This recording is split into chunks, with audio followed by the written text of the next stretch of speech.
Hi guys, and welcome to another episode of Kabir Considers. In this video, we're going to react to the worst fast food chains in America.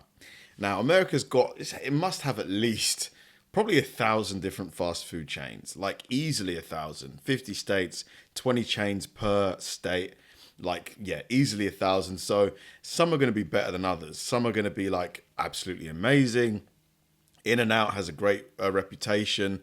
Chick-fil-A, I think, is amazing. But there's going to be ones that are absolutely terrible, where the food is just so bad. No matter what location you go to, it just sucks. Limited time. Get a two-piece basket or a sandwich combo. This is the worst thing I've ever seen. When it comes to fast food in America, there are some real winners and some real stinkers. That's Nobody raw. expects gourmet food when they walk into one of these places, but people do have standards. So to help you choose more wisely, here are 10 fast food chains that are by far the worst in the country. I'm sorry, you're just not good enough. Hardee's, Carl's Jr. This is impossible. How can this be? Hardee's was always a straggler, forever coming up behind competing burger chains in customer satisfaction surveys. Their burgers have been described as dry and flavorless, spongy, and without recognizable beef flavor, which are not exactly qualities anyone is looking for when seeking out a fast food burger. What a disappointment you've turned out to be. Depending on where you are in the country, Was that Lucy Lawless? Like Xena? She was amazing in that show. you might recognize this chain as Carl's Jr., seeing as the two companies joined forces in the 90s. But the food is the same mediocre quality no matter which coast you reside on, despite several attempts at rebranding, which seem to always flare out before liftoff. Please stop it now. You're embarrassing yourself. It can't be because of the company's racy advertising, but oddly enough, it seems to be a popular destination for senior citizens. Then again, maybe it is the advertising, or they are just looking for somewhere to hang out on a Tuesday afternoon. Papa Why do they keep rebranding? Just make the food better. Like, why don't you take all that money and just make the food good? John's. Do you know I know Papa John? The Papa John. Papa John's is yet another pizza chain in the running for serving the worst fast food in America, mainly because they have failed the cardinal test in pizza making, actually making good pizza. For some reason or another, Papa John's is still around, so clearly something is working. They have over 5,000 stores all over the country and have enjoyed decades of success as an alternative to Pizza Hut and Domino's, which is more a testament to how badly people need their pizza fix rather than the quality of their food. Time is money, money is power, power is pizza, pizza is knowledge. Let's go. But for the rest of us, we're just hoping the madness ends sooner than later. Papa John's was never and will never be that good, and it regularly turns up on lists of the worst pizza chains in America, losing points among customers for lack of freshness and general lack of taste, as well as poor customer service and the drab, impersonal interiors of their restaurants. Sorry, Papa John's, maybe you can boast about quantity, but sometimes it's quality that counts. Listen, you gotta shape up. Papa John's, it's amazing here. Like, we used to eat it all the time, but then the owner said some real weird stuff. Do you remember? Like a few years ago, I think he dropped the N-word on multiple occasions. So yeah, then we just stopped eating it. Panda Express. Chinese food is usually Wow, look how delicious thick and those renowned for its noodles are. variety of taste sensations, but you would never know it by eating at Panda Express. At a time when U.S.-China relations have sunk to a new low, some suspect that Panda Express might have had something to do with it, seeing as the food this chain offers is the culinary equivalent of a diplomatic slap in the face. It's devastating. You're devastated right now. It's a one-stop shop for factory-line, overly sweet, and MSG-doused stateside Chinese food, featuring all the generic favorites: General Tso's, stir-fries, lo mein, and egg rolls. I got Panda Express. Did you Looks get sugar good. chicken? Can't That's lie. kind of the only thing they have. But even these classics have been reduced to such a low standard of quality that it's probably a disservice to call it Chinese food. Famous as a food court staple, Panda Express has diminished in popularity over the years as customers seek out healthier, fresher food to chow on, and there have been a litany of complaints of poor food quality and high prices. But it's fair to say that this Panda has never had far to climb down from in the first place. As usual, our expectations are disappointed. Sonic? Man, I can't lie to you. The Panda Express in this video, when they were plating it up, looked so good. I might get Chinese food. I'm like one of those people. Are you got like when you see things that look tasty, do you want to eat it as well? Like I'm really bad for that. Drive-in. Sonic is a cult favorite throughout the U.S. for their retro 50s throwback look, drive-in eating concept, and wait staff who, at many establishments, cheerfully deliver your food to you on roller skates. So for the sheer audacity of an immersive junk food experience, Sonic has always scored points. I'm healthy enough to admit that. But then, when you go ahead and take a bite into the food, Sonic leaves a lot to the imagination. More like a nightmare of previously frozen, deep-fried proportion, Sonic excels at serving up some of the unhealthiest, tasteless fast food available. Because if this is the best you can do, it's pathetic. With customers complaining about their food's lack of freshness and the unappetizing way everything ends up as a sore lump in the pit of their stomachs. Ugh. I'm never gonna eat or do anything ever again. And of course, it's likely you will start to experience a diminishing sense of self-respect after eating a week's worth of calories, fat, and carbs. So that's what it looks like. I don't know, man. I like cheese, but that looks like too much cheese. And it looks like plasticky cheese. Like the way it's sort of like, I don't know, yeah, it doesn't look right. Carbohydrates in one sitting. Quiznos. New honey mustard chicken at Quiznos. Not now, Quiznos. Admittedly, Quiznos had a promising start as an alternative to sandwich chain Subway, only with healthier, fresher options. Early on in their reign, Quiznos offered customers a choice of fresh herbs and toppings, along with fresher ingredients, in an attempt to outshine their competition. But they gradually started scaling back this nonsense when they realized that people weren't terribly adventurous when it came to their sandwich choices. Krabby Patty. How original. And with extra onions. Daring today, aren't we? Now, Quiznos is more known as a mediocre rest stop plan B, serving basic and overpriced sandwiches. We don't have Quiznos over here, to be honest. Which has sent the company down a financial black hole they have yet to recover from. In recent years, they have been forced to close thousands of their restaurants across the country, which, if you know your math, is a lot of restaurants. Maybe the trick is to adapt or to be able to offer your customers something they can't easily make at home. But putting some cold cuts on bread with cheese and mayo and toasting it is as easy as it gets. It might be time for Quiznos to start re-evaluating their reason for existing at all. I mean, really, what's the point?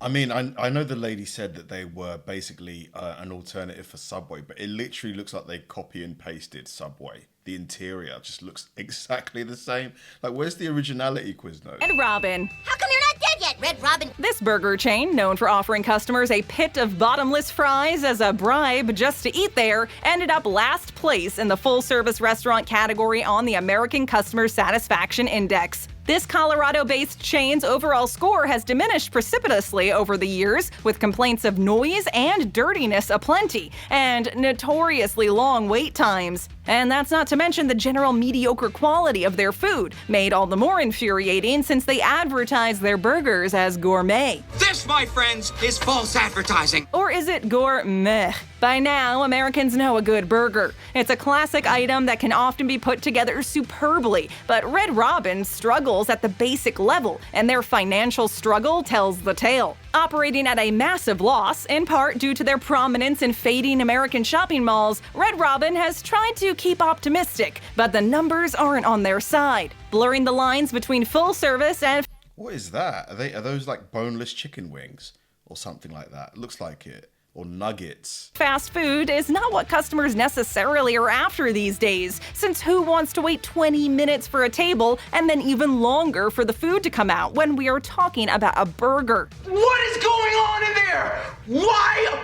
What is taking so long? So Red Robin attempted to fix this by dispensing with their busboys and utilizing flashy, high-tech kitchen displays in a bid to save time. But people weren't having it. The technology was iffy and supremely confusing to customers who just wanted their burger, like, now. Add to this some egregious marketing stumbles, like a commercial in which a character blasted vegetarianism, liking it to a teenage girl phase, and you have the kind of nosedive you can only sit back and watch in horror or amazement. Jack in the... Yeah, I mean, I don't know why, like, it would take more than 10 minutes, really, for you to get a burger. It's like, it's not really a complicated thing to cook.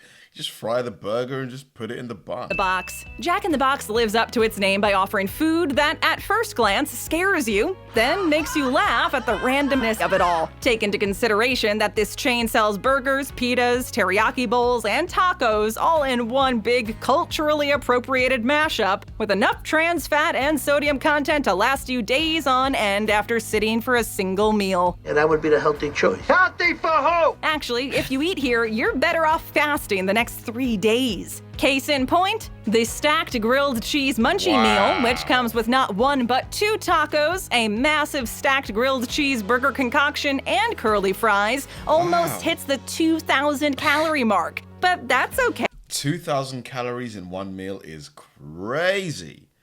For a lot of people, that's the daily recommended allowance. Since potatoes are vegetables, right? You're always trying to give me potatoes. What is it with you? I just think they're neat. The good stewards at the American Heart Association have probably suffered major heart palpitations just by glancing at the menu, as they've previously called out Jack in the Box as one of the worst trans fat offenders amongst all fast food chains. And the munchie meal in question is something that basically no American should ever be feasting on. Ever. Not even in your greasiest dreams, please. Mouth queen? No, stop it. That's a lot of food in one go. Stop everything that you're doing. Stop it. Jack in the Box is also notorious for a lethal food poisoning scandal that sickened 700 people around the country, which is not usually the kind of thing one can climb back from, but Jack has proven to be as resilient as the scariest Halloween monsters. They just keep coming back from the grave, which isn't really something any company should be proud of. Sabaro. Yeah, if a restaurant gave you food poisoning, would you go back? I wouldn't. No chance. Sabaro has been referred to as the least essential restaurant chain in America, and that's probably not far from the truth. If your company has to file for bankruptcy once, you know there might be some problems afoot, but if you have to declare bankruptcy twice in 3 years, it might be a sign from above that it's time to just stop. Just give up, Morty. It's game over. Sabaro, however, just keeps chugging despite a reputation for peddling some of the greasiest, least fresh pizza in the US, and stands as an insult to even the simplest New York slice, which it claims to be styling itself after. Ubiquitous in rest stops around the country, dingy corners of airport terminals, and many hundreds of random food courts, Sabaro is very well known, and for a time was quite popular among people who needed a fill-up while on the run. But these days, with so many better pizza options available, Sabaro comes across as a mess. Cardboard pizza crust, assembly line processed cheese toppings, and tomato sauce I can't lie, that pepperoni pizza looked good to me though. that tastes like imitation baby food. Sabaro just doesn't cut it anymore in a world already saturated with decent pizza and pasta. You had options. Yeah, you had lots of options. Better options. It also doesn't help that this chain sells incredibly unhealthy fare. A single slice of Sabaro's pepperoni pizza will dose you with double the amount of recommended daily sodium, so you should eat only half a slice and call it quits. But who does that? My favorite New York pizza joint, and I'm gonna go get me a New York slice. Long John Silver's. My God, you're greasy. Industrially farmed, deep-fried from frozen seafood was something that regular Americans tolerated as a dinner option in the past, but these days, with so many people's tastes shifting and so much healthier grub available, Long John Silver's comes up lagging. This old Kentucky pirate still counts as a fairly ubiquitous restaurant chain with strongholds throughout the US, but one taste of their menu items and you might understand why so many people have abandoned ship. This chain has won some accolades, but not in the way they might have wanted. Say what now? The Center for Science and Public Interest has recently declared that Long John Silver's belongs in a watery grave, singling out their big catch menu item, a giant hunk of deep-fried haddock, fried hush puppies, and fried onion rings, for containing a ton of calories and even more sodium. It basically looks similar to like a fish and chips that you'd get over here. Like, very similar. And further investigation into their culinary practices uncovered far more unhealthy fat and calorie content attached to the meals than the company's listed nutritional information has indicated, which led the franchise to formally ban trans fat in 2014. This is surely a bright spot, but it hasn't exactly made the food any healthier. Long John Silver's still proudly serves cracklings as a secret menu item, their term for excess fried batter, which you can eat as a completely nutritionless meal in itself. Yeah, I don't know, just eating pure batter, that can't be very good for you. Like, there's not even a bit of fish in there, it's just pure, like, grease. Right there, I want some of that stuff, like the garbage on the bottom. I want some of that, like, put some of that into my treasure chest. Crystal, beloved by late-night revelers, college students, and anybody else who is wandering the streets at 2 a.m., Crystal absolutely fills a much-needed niche among late-night junk food eateries. And to be fair, they do manage to offer something comfortingly consistent. Tiny burger sliders, which on first glance are so small, they trick your mind into thinking you can eat a dozen and still walk afterwards. Belly button moving from innie to outie. Crystal is a grease addict's pit of despair, and their burgers tend to lean more on the side of reused frying oil and white bread than any meat product you— Wow, 4 patties. 4? Come on. You might be familiar with. If there ever was a need for rehab from fast food, Crystal just might be the reason. It's that bad? There is one tidbit of Crystal Burger lore which is worth noting, and might be this chain's crowning achievement. No one was more of a fan than the king himself, Elvis Presley, who reportedly would order hundreds of Crystal sliders at a time to feast on after shows or in the studio. We're not blaming Crystal, but we all know how that ended up. It went badly. Stick around, tap on— Wow, hundreds of them at a time?